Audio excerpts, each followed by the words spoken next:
আসসালামু আলাইকুম। দৈনিক আর নিউজের প্রতিদিনের সংবাদে আপনাদের স্বাগতম জানাচ্ছি আমি রাত্রি একটা ব্যক্তি।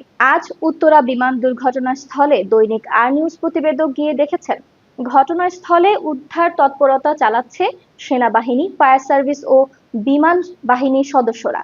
স্কুলের আশেপাশে ভিড় করেছে স্কুল পড়ুয়া শিশুদের অভিভাবক, স্বজন ও উৎসুক জনতা। ঘটনাস্থলে থাকা লাকি আক্তার নামে একজন অভিভাবক আর নিউজকে বলেন তার দুই সন্তান এখানে পড়তেন। বড় সন্তানকে বের করতে পেরেছেন, তবে ছোট সন্তান এখনো আটকে রয়েছেন। তার সঙ্গে কোনো রকম যোগাযোগ করতে পারছেন না তিনি।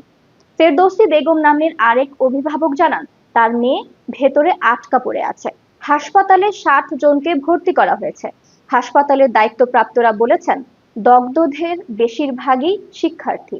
এখানে উল্লেখ্য পাইলট সহ এ পর্যন্ত 2 জনের মৃত্যুর খবর পাওয়া গেছে। আহতের সংখ্যা বেড়েই চলেছে। রংপুরের বেগম রোকেয়া বিশ্ববিদ্যালয়ের ছাত্র রাজনীতির বিরুদ্ধে ব্যবস্থা না নেওয়ায় ক্ষোভ প্রকাশ করেছেন সাধারণ শিক্ষার্থীদের একাংশ। তারা লেজুর ভিত্তিক ছাত্র রাজনীতির প্রতিবাদ জানিয়ে রোববার বিকেলে বিশ্ববিদ্যালয়ের প্রক্টর ও ছাত্র উপদেষ্টার দপ্তরে শাড়ি ও চুড়ি রেখে প্রতীকী প্রতিবাদ জানান। এ ঘটনায় নারীদের অবমাননার অভিযোগ তুলে তাৎক্ষণিকভাবে বিক্ষোভ করেন বিশ্ববিদ্যালয়ের শাখা ছাত্র দলের নেতাকর্মীরা। তারা উপাচার্যের কাছে আলটিমেটাম দিয়ে বলেন অভিযুক্তদের বিরুদ্ধে সোমবার দুপুরের মধ্যে কঠোর ব্যবস্থা নিতে হবে।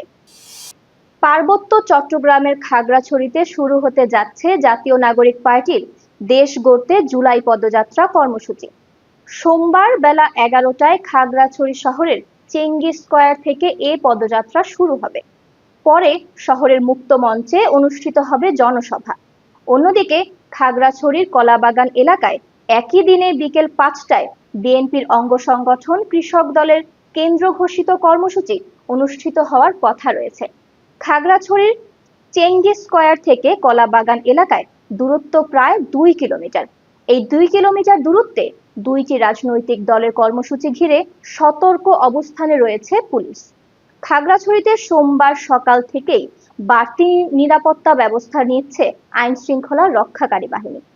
জাতীয় ক্রিকেট দলের খেলা দেখতে মাঠে হাজির হয়েছিলেন বিএনপির মহাসচিব মির্জা ফখরুল ইসলাম আলমগীর।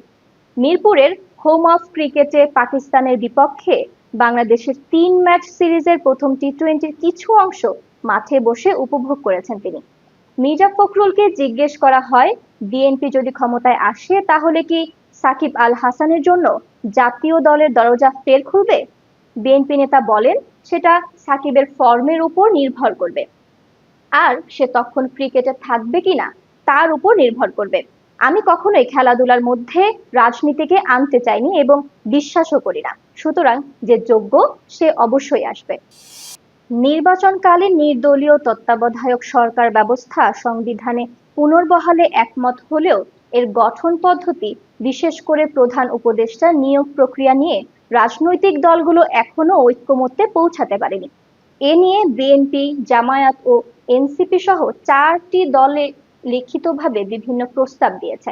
তাদের প্রস্তাবগুলো ও অন্যান্য দলের মতামতের ভিত্তিতে একটি সংশোধিত সমন্বিত প্রস্তাব দিয়েছে ঐকমত্য কমিশন।